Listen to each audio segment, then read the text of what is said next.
তো কেমন আছেন সবাই? সবাইকে ওয়েলকাম করছি আমার আজকের ভিডিওতে। আজকে আমি আবার টোফেল গ্রামার থেকে প্রবলেম 6 নিয়ে আলোচনা করব। আজকের আলোচনার বিষয় হচ্ছে মোডাল প্লাস ভার্ব।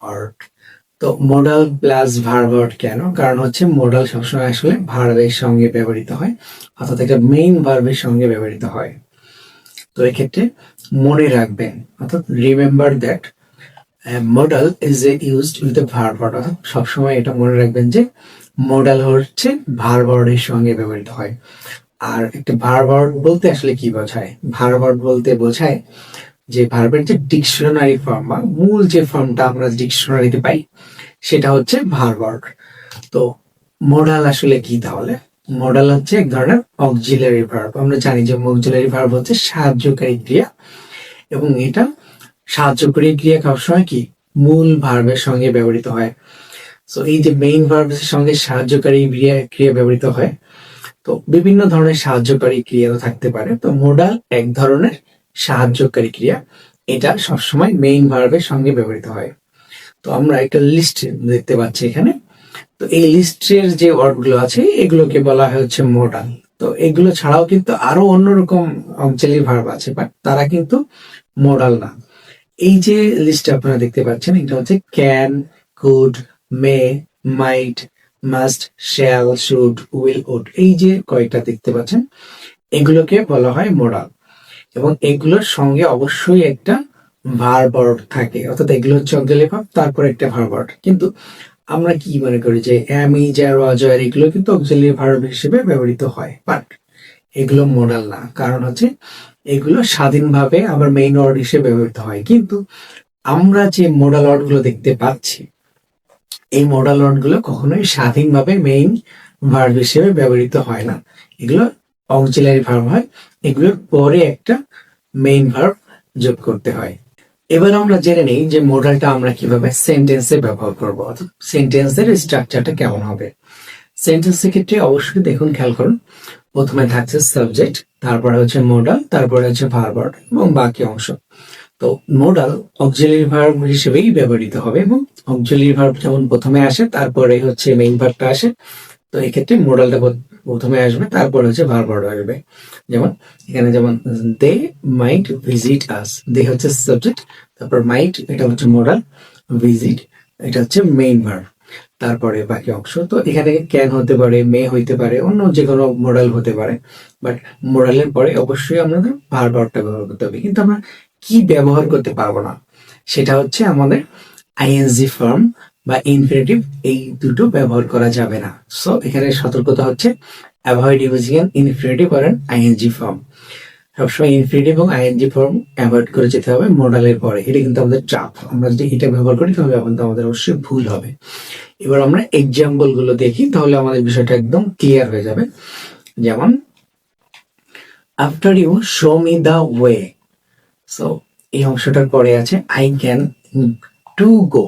সো এই যে মোডালটা আমরা পেয়ে গেছি ক্যান, ক্যানের পরে আমরা কিন্তু টু গো ব্যবহার করতে পারবো না, কারণ টু গো মানে হচ্ছে এটা কি ইনফিনিটিভ, ইনফিনিটিভ ব্যবহার করা যাবে না। আমরা সরাসরি ভার্ব ব্যবহার করবো। তাহলে এটা কি হবে? After you show me the way, অর্থাৎ তুমি আমাকে রাস্তা দেখানোর পরে আই ক্যান গো, সরাসরি ভার্ব ব্যবহৃত হবে, কোনো ইনফিনিটিভ ব্যবহৃত হবে না, বা এটার সঙ্গে আইএনজিও ব্যবহৃত হবে না। সো নেক্সট এক্সাম্পলটা দেখি। Our friends might stopping to see us on their way to California. তো এই মাইট কি? মাইট হচ্ছে মডাল।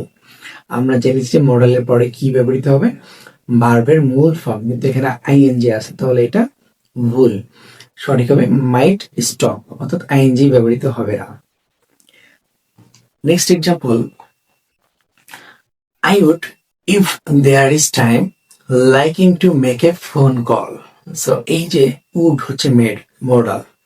তো দেখা যাচ্ছে মোডালের পরে আরো কিছু ওয়ার্ড চলে এসেছে, তারপরে গিয়ে এখানে লাইকিং এটা হচ্ছে ভার্ব। তো এটা যদি আমার অক্সিলারি ভার্ব হয়, এইটা কিন্তু আমার মেইন ভার্ব। তো মোডালের মাঝখানে অন্য ওয়ার্ড ঢুকিয়ে দিয়ে আমাদেরকে ট্যাপে ফেলেছে, যে এটা ধোকা আর কি। তো কি হবে? উড লাইকিং না হবে নাকি উড লাইক হবে? তো এই যে মাঝের অংশটা কিন্তু অ্যাডভার্বিয়াল ফ্রেজ হিসেবে মাঝে ঢুকেছে, এটা কিন্তু আমাদেরকে অ্যাভয়েড করে এটা আমাদের সরাসরি উড লাইক। সো মোডালের পরে ভার্ব। এইভাবে চিন্তা করে এটার সঙ্গে আইএনজি যুক্ত করা যাবে না। তাহলে কি হবে সেন্টেন্সটা? I would like to make a phone call. So এটা ক্লিয়ার। তারপরটা দেখা যায় বেথ মে উইথ ইফোর্ট, এটাও কিন্তু সেম ড্রাফট। এরপরে অন্য একটা অংশ চলে আসছে, তারপরে কি আসছে? To pass this course. তো আমরা জানি যে মে হচ্ছে মোডাল, মোডালের পরে একটা মূল ভাব ব্যবহৃত হবে, সেটা কই? এখানে নিহিত নেই, তার মানে এখানে আমার ভুল হচ্ছে। এখানে আমার যে টু আসছে এটা বাদ যাবে, তাহলে হবে কি?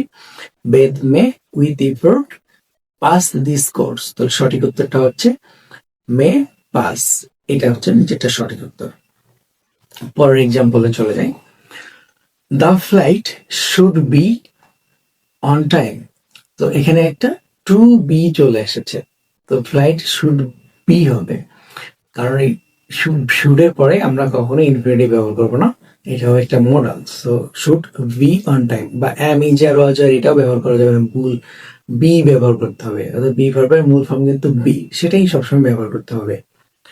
সো এবার আমাদের জন্য টেস্ট, দেখা যাক আমরা পারি কিনা। এখানে যে ধরনের প্রশ্নটা হয় যে চারটা অপশন দেওয়া থাকে, আমাদেরকে সেন্টেন্সটা, একটা ভুল সেন্টেন্সটা কারেক্ট করতে হবে, এর ভিতরে খুঁজে বের করতে হবে আমার কোথায় ভুল আছে।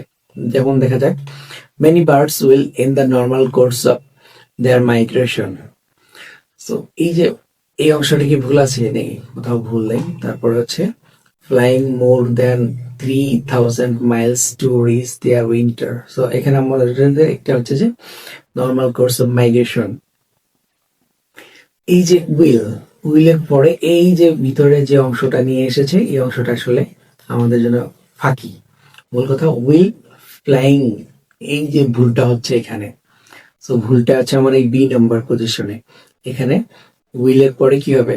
ফ্লাই, আইএনজি যুক্ত করাটা ভুল। তারপর মোডালের পরে আমরা যে আইএনজি যুক্ত করেছি এটা ভুল ছিল। তো কারেক্ট উত্তর বা সঠিক উত্তর হবে উইল ফ্লাই। তো বি নম্বরে আমার উত্তরটা ভুল আছে, এটাকে সঠিক করতে হবে ফ্লাই। সো নেক্সট টেস্ট যেটা, এটা আপনাদের জন্য, এবার উত্তরটা আপনারা করবেন। এবং by the time a baby has reached his first birthday he should without the help of an adult sit up or even stand up. তো এখানে কি দেখা যাচ্ছে? শুড হচ্ছে আমার মোডাল, এরপরে আমার অনেক অংশ এটা সেটা আসতে পারে। এটা হচ্ছে আমার অ্যাডভার্বিয়াল ফ্রেজ, বা আমাকে টাইম বা বিভিন্ন সম্পর্কে বিভিন্ন তথ্য দেওয়া হোক, কিন্তু আমার মূল ব্যাপারটা হচ্ছে এই শুডের পরে আমার ভার্ব কোনটা আসবে। সো এই ড্যাশে আমার ড্যাশ বা এই ফাঁকা জায়গায় আমার কোন ভার্বটা আসবে। সো এটা আমরা দেখি কি আছে। টু বি এবল টু, এটা হবে, এটা কিন্তু ইনফিনিটিভ, এটা হবে কিনা। বা able to verb plus to, এটা আসবে কিনা। তারপরে টু বি এবল টু, এটাও কিন্তু ইনফিনিটিভ। তারপরে আছে বি এবল টু। সো এই চারটার মধ্যে কোনটা আসবে? সো এটাই কমেন্ট করে লেখান, যে কমেন্টে জানাবেন যে এই চারটার মধ্যে কোন অপশনটা সঠিক। তো ভিডিওটা কেমন লাগলো? আশা করি সবার ভালো লেগেছে। যদি ভিডিওটা ভালো লেগে থাকে অবশ্যই একটা লাইক দিতে ভুলবেন না, আর কমেন্ট করে আপনার মতামত জানান যে কেমন লেগেছে ভিডিওটা। এবং যদি ভিডিওটা বুঝতে পারেন তাহলে অ্যান্সারটা এবং যে প্রশ্নটা আমি করেছি সেটা অবশ্যই অ্যান্সার গুলো কমেন্ট করে জানান। যে কোনো বুঝতে অসুবিধা সেটাও কমেন্ট করে জানান, যে কোনো ধরনের মতামত অবশ্যই কমেন্ট করে জানাবেন। আর যদি ভালো লাগে অবশ্যই শেয়ার করতে ভুলবেন না, শেয়ার করে রেখে দিবেন যাতে পরবর্তী ভিডিওটা সব আপনি পেয়ে যান। এবং চ্যানেলটিকে সাবস্ক্রাইব করবেন, কারণ আমি এরকম আরো অনেক অনেক ভিডিও নিয়ে আসতেছি। এবং টোফেল সিরিজের যত টোফেল যে গ্রামার বইটা আছে, এই বইটা আপনারা দেখতে অনেকেই বাজার থেকে পেয়ে যাবেন সহজেই। এই বইটা কিন্তু যে কোনো অ্যাডমিশন টেস্ট বা জব প্রিপারেশনের জন্য বেসিক বই। এই বইটা যারা প্রিপারেশন নেবে তাদের যে কোনো বই সলভ করতে ইজি হয়ে যাবে। বেসিক দারুণ একটা বই। এই বইটা যা পুঙ্খানুপুঙ্খানুভাবে শিখতে চান, শুরু থেকে শেষ পর্যন্ত শিখতে চান ভালো করে, তারা অবশ্যই চ্যানেলটিকে সাবস্ক্রাইব করে রাখুন এবং পরবর্তী ভিডিওগুলো দেখতে থাকুন। সবগুলো ভিডিও টোটাল গ্রামার উপর, সেগুলো অবশ্যই দেখতে ভুলবেন না। সো পরবর্তী ভিডিও দেখার জন্য আমন্ত্রণ থাকলো। সো আজকের মতো আজকে এই পর্যন্ত। See you on the next video. আল্লাহ হাফেজ।